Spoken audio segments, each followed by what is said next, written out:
Bueno, antes de comenzar quisiera darle las gracias al doctor Vicente por su gentil invitación. Confío que esta pueda ser una iniciativa que se replique y podamos fortalecer los vínculos, ¿no es cierto?, entre la Universidad de Concepción y la Universidad Austral. Por su intermedio agradecerles a todos la concurrencia y la paciencia, ¿no?, de escuchar una conferencia. Les pido las disculpas del caso por utilizar un formato quizá un poquito antiguo, pero habiéndome formado con el doctor Dörr, un hombre de la casa, entiendo, me pareció que este era el formato, el de una lectura, el más adecuado para poder compartir con ustedes algunas reflexiones que surgieron al alero de una actividad que estamos desarrollando con los becados de psiquiatría de la Universidad Austral, que es leer, comentar y debatir una obra introductoria a la psicopatología general de Jaspers. Así es que bueno, comienzo entonces, como decía el profesor Vicente, el título de la presentación es La experiencia transformadora de conocer la obra psicopatológica de Carl Jaspers. La formación para convertirse en médico transcurre a través de largos años de apasionantes pero también arduos estudios de diversas materias, aparentemente tan heterogéneas como matemáticas, química orgánica, física, anatomía general, bioquímica, fisiología, histología, parasitología, embriología y farmacología, por nombrar solo algunos de los ramos básicos y preclínicos que constituyen la malla curricular del pregrado. Más tarde, en el periodo de los ramos clínicos, se accede al estudio y a la práctica supervisada de las grandes especialidades y de algunas de sus derivadas.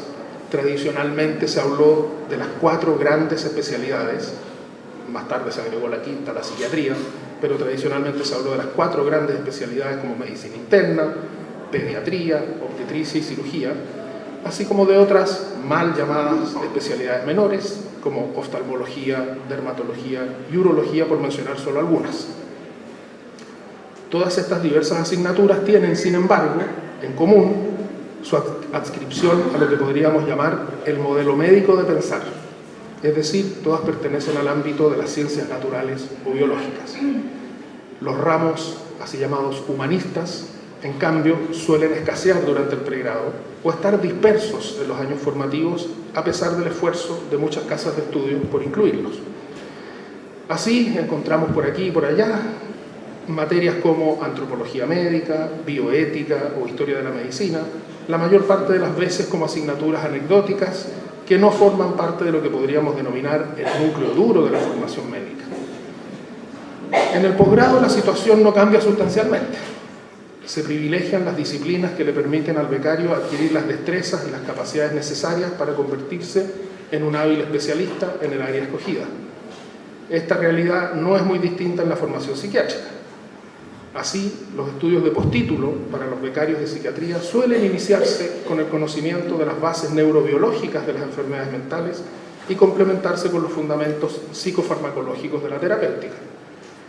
Adicionalmente, y como un requisito propio de los tiempos modernos y estandarizados que corren, los becarios deben dominar a la brevedad los criterios diagnósticos de los principales manuales vigentes de clasificación de las patologías psiquiátricas. Hasta entonces, la malla curricular del posgrado en psiquiatría no ha salido demasiado del dominio del modelo médico ni del ámbito de las ciencias biológico-naturales. No se puede desconocer, sin embargo, que ocasionalmente y con alguna dificultad se van abriendo paso los estudios de algunos textos básicos de psicopatología, algunos rudimentos de la teoría psicoanalítica y de los aspectos sociales y comunitarios del enfermar mental, aunque quizá con menos tiempo y con menos espacio que antiguamente. No es menos cierto tampoco que excepcionalmente, y gracias a profesores más experimentados, los becarios acceden al estudio de algunos fragmentos de la historia de la psiquiatría, familiarizándose con nombres como Kalbaum, Kraepelin y Bleuler, o Pinel, Esquirol y Charcot, especialmente en el ámbito de las grandes psicosis. Pero un gran giro copernicano en la especialización del becario de psiquiatría surge si tiene la experiencia transformadora de conocer la obra psicopatológica de Carl Jaspers.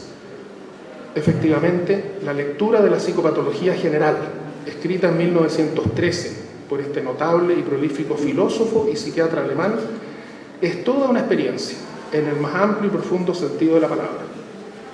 De acuerdo con el diccionario de la Real Academia Española, experiencia es una voz de origen latino que alude a una enseñanza que se adquiere con el uso, con la práctica o el vivir. A su vez, enseñanza remite al ejemplo que advierte cómo se debe obrar, pero también al conjunto de principios, conocimientos o ideas que se enseñan a otro. Por último, el vocablo enseñar indica la acción de mostrar o exponer una cosa para que sea vista y apreciada, y también el acto de dejar aparecer, de dejar ver una cosa. Todo eso es lo que ocurre cuando uno se embarca en la lectura de la monumental y fascinante obra de Jaspers. A través de sus páginas, llenas de conocimientos, principios e ideas, se va adquiriendo una enseñanza que indica y señala un camino a seguir, que va mostrando y develando la esencia misma del objeto de estudio de la psiquiatría, cuál es la vastedad, el misterio y la complejidad de los hechos que ocurren en el hombre psíquicamente enfermo.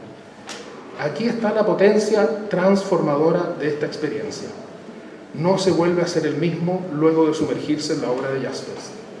La verdadera formación psiquiátrica está entonces recién empezando, sobre todo si por formación entendemos la adquisición de una determinada forma o figura, en este caso la del psiquiatra bien configurado, completo y cabal. Lo mismo que si la entendemos como el conjunto de cualidades, principios y disposiciones cognitivas, actitudinales, éticas y espirituales necesarias e indispensables para ejercer una de las más nobles y enriquecedoras labores humanas: acompañar al prójimo en su sufrimiento, intentar aliviar su dolor y contribuir a ampliar su autonomía y su libertad. Bueno, y es que a eso nos invita Jaspers y no podemos permanecer indiferentes. Pero ¿qué nos dice el autor de una obra escrita hace más de 100 años y que cambió para siempre la forma en que entendemos la psiquiatría? ¿Por qué leer todavía hoy un texto que podría ser considerado una reliquia, una antigüedad digna de bibliotecas y museos? Citando al doctor Mario Vidal, autor de una obra introductoria que nos invita a leer a Jaspers, vale la pena hacerlo porque si la psicopatología quiere constituirse en la disciplina científica que sostenga todo el edificio de conocimientos de la psiquiatría y no ser solo una mera semiología, entonces deberá saber reflexionar respecto de sí misma, de cuál es su objeto de estudio, cuáles son sus métodos, alcances y limitaciones. Sin pretender aquí una exposición exhaustiva de sus ideas, Jaspers aboga fuertemente por la adquisición de una conciencia metodológica que reconozca la pluridimensionalidad del objeto de estudio de la psicopatología y conozca los alcances y las limitaciones de la multiplicidad de modos de aproximarse y conocer esa compleja, diversa e inabarcable realidad psíquica. A veces lo olvidamos, pero solo se conoce lo que un determinado método nos permite conocer. Nunca accedemos a la realidad completa, solo a una perspectiva de ella. A Jaspers parecía preocuparle el estatus científico de la psicopatología, sobre todo en tiempos en que se otorgaba dicho reconocimiento solo a las ciencias naturales. Influenciado por el filósofo alemán Wilhelm Dilthey, Jaspers plantea que la psicopatología es una disciplina científica que cobija los métodos tanto de las ciencias naturales como los de las ciencias del espíritu. Y quizá aquí es donde aparece la primera sorpresa y novedad para el becario que recién se inicia en la lectura de Jaspers. La psicopatología ya no es más una pura y simple semiología para pesquisar síntomas psiquiátricos. A partir de ahora es una nueva forma de aproximarse al hombre psíquicamente enfermo. Ya no solo procederá con el método que domina, el de las ciencias naturales, propio del modelo médico de conocer la realidad biológica y somática de sus pacientes, en el que ha sido adiestrado durante todo su pregrado. Con él, su desafío ha sido captar los hechos naturales por medio de los órganos de los sentidos y sus prolongaciones, y luego establecer un nexo causal entre ellos. Para eso, recurre a hipótesis que expliquen satisfactoriamente cómo un hecho es el causante de otro. El reiterado sometimiento de dicha hipótesis a las pruebas de verificación logrará que ella se imponga y mantenga vigente mientras logre superarlas y no surja una explicación más satisfactoria. Como puede apreciarse, en este método denominado explicativo se dan dos momentos claramente distintos. Un primer momento perceptivo, que capta los hechos físicos y biológicos, y otro cognitivo, que los conecta por medio de un recurso intelectual, ajeno a la realidad estudiada, cuál es la hipótesis. Este es el método explicativo que el médico ha aprendido y practicado desde sus primeros años en la escuela de medicina, con el que además se suele sentir muy cómodo. Pero al irse adentrando en el conocimiento de las siempre novedosas y sorprendentes experiencias de sus pacientes, pronto el novel psiquiatra va teniendo una sensación de incompletitud. No todo lo que conoce del padecimiento psíquico de quienes lo consultan se puede explicar de esta manera. Hay aspectos de la realidad mental que parecen quedar excluidos. Se topa así con las limitaciones del modelo médico y de las ciencias naturales. Pero entonces aparece Jaspers para permitirle al joven aspirante a psiquiatra tener una experiencia transformadora. Esta ocurre cuando el filósofo nos trae a la psiquiatría el modelo de las ciencias espirituales, es decir, cuando nos muestra y expone el modo de proceder de las humanidades. Aquí lo relevante ocurre en un solo momento: la intuición, es decir, la percepción directa e inmediata, tal como aparece a la vista, sin recursos intelectuales ajenos, de la íntima conexión de sentido entre dos hechos psíquicos. Ese es el método comprensivo. Se empieza a modelar entonces la transformación en la experiencia del becario, por cuanto el acto médico no constituye ya en instalarse como un observador externo al paciente y a su sufrimiento, para explicarlo luego con recursos intelectuales o teóricos, sino que ahora debe involucrarse activamente con su paciente, y en su caso, para apreciar el significado que para aquel tienen las vivencias que experimenta. Es aquí donde está el giro copernicano. Para comprender al paciente, para captar las relaciones de sentido de su vivenciar, ya no importa lo que piensa, sabe o prejuzga el becario. No son él ni sus conocimientos teóricos el centro del universo. Para comprender lo que las situaciones vividas significan para el paciente, el becario debe ponerse en el lugar de aquel y desde ese nuevo centro universal captar si dicho significado es plausible y si un hecho psíquico es derivable comprensiblemente de otro. Jaspers nos enseña entonces que la psicopatología es explicativa a la vez que comprensiva. Utiliza los métodos propios de las ciencias naturales, pero también los de las ciencias espirituales. De ahí que no haya contradicción ni exclusión metodológica, pero sí un llamado a una correcta utilización de cada método al estudio de los correspondientes aspectos y facetas del acontecer psíquico.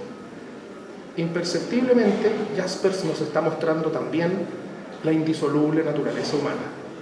Su concepción del hombre es la de un todo indivisible, en el que sin embargo se pueden reconocer aspectos o dimensiones distintas, pero inseparables. Unas se conocen desde las ciencias naturales, las otras desde las humanidades. Se supera así el dualismo cartesiano de la res extensa, de lo somático por un lado, y de la res cogitans, de lo espiritual por el otro. Surge así entonces, ante los ojos del estudiante, una realidad nueva, la del ser único, irrepetible e indivisible del hombre psíquicamente enfermo, constituido por un cuerpo vivido, experienciado, lleno de sentido, al tiempo que dotado de una neurobiología y una genética que lo sostiene. Imperceptiblemente también, Jaspers nos va enseñando a adquirir una verdadera actitud científica, crítica y cuestionadora, consciente de los alcances y limitaciones de los distintos métodos, y nos advierte de no caer en reduccionismos que desnaturalicen al ser del hombre, el cual está dado principalmente por su libertad y las múltiples posibilidades a las que se encuentra siempre abierto. Cada vez que la psiquiatría ha olvidado estas enseñanzas y se ha dejado seducir por los totalitarismos doctrinarios, no solo ha incurrido en una grave falta metodológica, sino que ha amenazado seriamente la integridad de sus pacientes, pretendiendo reducirlos y aprisionarlos en su naturaleza biológica, psicológica o social. Aparece entonces la legítima pregunta: ¿y cómo procede el método comprensivo? ¿Qué se capta con él? ¿Cómo se evitan los sesgos del observador? Jaspers viene entonces en nuestro auxilio y nos dice que el objeto de estudio del método comprensivo son las vivencias subjetivas del paciente con su íntima y originaria conexión significativa. Se procede entonces con el concurso del método fenomenológico, propuesto por el filósofo alemán Edmund Husserl, como el adecuado para la captación y la descripción de las manifestaciones psíquicas tal como ellas aparecen en la conciencia. Introducida por Jaspers en la psicopatología, la fenomenología busca describir aquello que se muestra inmediata y directamente en la conciencia con las características de lo vivenciado. Pero ¿cómo aparecen las cosas en la conciencia? Gracias a una cualidad inherente a ella. La conciencia siempre está dirigida hacia algo más allá de sí misma. Es la intencionalidad descrita por el filósofo alemán Franz Brentano, en virtud de la cual siempre somos conciencia de algo, de las cosas, de los objetos, del mundo, de los otros, pero también de nosotros mismos. Así como no existen las cosas sin una conciencia que las vivencia, tampoco existe una conciencia en estado puro, sin estar dirigida a las cosas, vivenciándolas. De esta manera se supera la dicotomía sujeto-objeto, tan propia del pensamiento cartesiano, y se evidencia la inseparable unidad yo-mundo. Ahora bien, la conciencia se dirige al mundo, a las cosas, a los objetos, de distinta manera, de diversos modos. Son los actos intencionales de la conciencia, como el percibir, el imaginar, el fantasear, el recordar, el añorar, el amar, el desear. En cada uno de ellos, las cosas se presentan de manera diferente, con características distintivas, según sean las cualidades formales del acto intencional en cuestión. Así, por ejemplo, la lámpara sobre mi escritorio se presentará con ciertas características en el acto intencional de la percepción visual y con otras en el de la imaginación. La fenomenología busca captar y describir las cualidades formales de cada uno de esos actos intencionales. Para hacer eso, la fenomenología plantea una sentencia metodológica: ir a las cosas mismas. En este caso, ir a las vivencias del paciente tal cual ellas se dan en su conciencia, sin prejuicios ni teorías preconcebidas de cómo deben ser las cosas. Por lo tanto, la fenomenología procede con algunas reglas que deben ser aprendidas y respetadas. La primera ya está dicha: ir a las cosas mismas, que quiere decir observar lo que nos muestra el paciente, sus vivencias y sus significaciones, no aquello que calce con mis expectativas, prejuicios o teorías. El fenomenólogo debe interesarse entonces en lo que vivencia el paciente. Observar eso y no otras cosas es su gran desafío. Para ello debe atenerse a una segunda regla, la epogé, o reducción fenomenológica, que consiste básicamente en despojarse de sus prejuicios, teorías y suposiciones que eclipsan y encubren la aparición de los fenómenos psíquicos de su paciente. Esto se hace poniendo entre paréntesis todo aquello que no forma parte de la realidad psíquica observada y suspendiendo temporalmente todo juicio de valor. Hasta aquí no interesa aún averiguar el porqué de lo observado ni sus causas. Solo así queda a la vista el fenómeno psíquico, tal cual como éste se muestra. Una cuarta regla fenomenológica nos obliga a ser rigurosos en la distinción y en la denominación de los hechos psíquicos observados.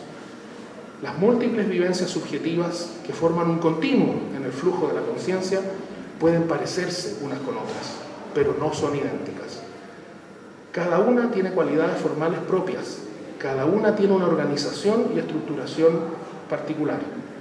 No es lo mismo sentirse deprimido que frustrado, irritado o desilusionado. Y por lo tanto, a cada vivencia, con sus respectivas cualidades formales, le corresponde una denominación específica y unívoca, es decir, un solo nombre. No cualquier afectación emocional significa, por ejemplo, estar deprimido. Una quinta regla de la metodología fenomenológica dice relación con aprender el ejercicio y desarrollar la actitud de la empatía, que consiste en ponerse en el lugar del otro, para experimentar si la conexión de sentido establecida por el paciente entre sus vivencias subjetivas nos parece plausible, es decir, empatizable. Esto no quiere decir por ningún motivo que el terapeuta deba sentir lo mismo que su paciente, sino que más bien experimentar directa e inmediatamente si acaso es posible vivenciar del mismo modo si se estuviera puesto en la misma situación. Jaspers considera que esta sensibilidad puede ser adiestrada y adquirida con la práctica fenomenológica. Cuando el becario ha llegado hasta aquí, puede considerarse que la transformación ha concluido, aunque solo se fijará en él y terminará de configurarse cabalmente una vez que logre poner en práctica el nuevo método aprendido. Entonces no habrá vuelta atrás, por cuanto nunca más verá a sus pacientes como lo hacía hasta ahí. La relación terapéutica que establezca con sus consultantes ya no tendrá la asimetría de la relación médico-paciente tradicional, pues ya no verá más en ellos solo un cuerpo neurobiológicamente perturbado, como si fuera un objeto que se estudia asépticamente desde fuera, sin involucrarse, sino que desde ahora sus pacientes serán un amplio y fascinante mundo dotado de sentido, cuyo significado solo podrá comprender en la medida que se involucre activamente con él, en un encuentro personalizador, parafraseando al profesor y maestro de la psiquiatría chilena, Fernando Yarzún. Su paciente, motivo de atención, no será ya solo un enfermo, un discapacitado, que padece de una tendencia o de un defecto neurobiológicamente explicable, sino que será en adelante una persona sufriente, con una biografía, una personalidad, un pasado, un presente y un futuro, inmersa en una situación oclusiva que cierra y dificulta su proyección al porvenir, dejándola atrapada o estancada sin poder encontrar una salida más satisfactoria. Solo desde una mirada comprensiva podrá el psiquiatra adentrarse a conocer el mundo subjetivo que ha constituido su paciente. Y solo después, comprendiendo los significados que éste le otorga a las complejas situaciones que vive, podrá transformarse en un terapeuta que le acompañe y ayude a encontrar en sí mismo nuevos sentidos y nuevas posibilidades para recuperar su autonomía personal y su libertad. Solo entonces, una vez que el psiquiatra haya hecho un correcto y riguroso ejercicio psicopatológico, comprensivo y explicativo, como Jaspers nos lo enseña, podrá escoger y proponer a su paciente el método terapéutico más adecuado a su problemática.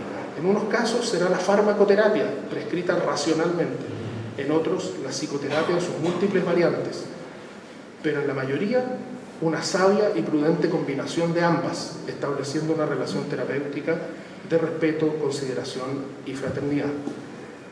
Como puede apreciarse, las enseñanzas psicopatológicas de Jaspers no solo nos muestran un fecundo camino para personalizar el encuentro médico-paciente en la búsqueda de una intervención terapéutica eficaz, sino que también, y quizás antes que eso, nos recuerdan la profunda dimensión ética de cada una de nuestras actuaciones terapéuticas. En algunas ocasiones estaremos llamados a intentar el completo alivio del sufrimiento de nuestros pacientes. En otras seremos convocados a acompañarlos en la resignación de tolerar la situación que los acongoja. Pero siempre seremos emplazados a realizar nuestros mejores esfuerzos por hacer el bien, sin pretender imponer nuestras convicciones, sino que buscando restablecer los equilibrios extraviados y la autonomía perdida. Bueno, termino agradeciéndole nuevamente al doctor Vicente y deseándole al doctor Sepúlveda los mejores parabienes para la nueva etapa profesional que comienza. Muchas gracias.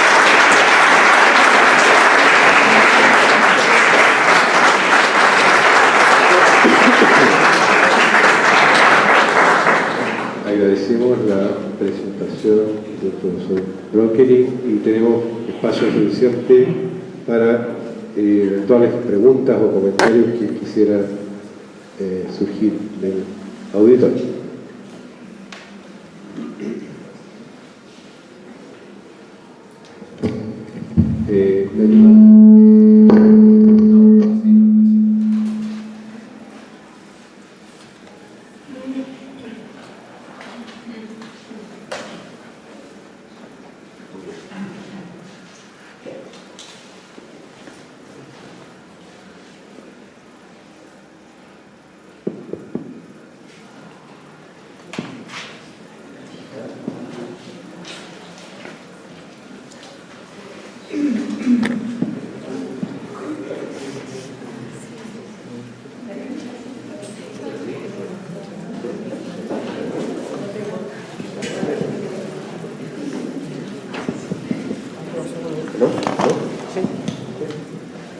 Buenos días. En primer lugar, agradecer las palabras, es un resumen de la obra de Jaspers que es bastante claro.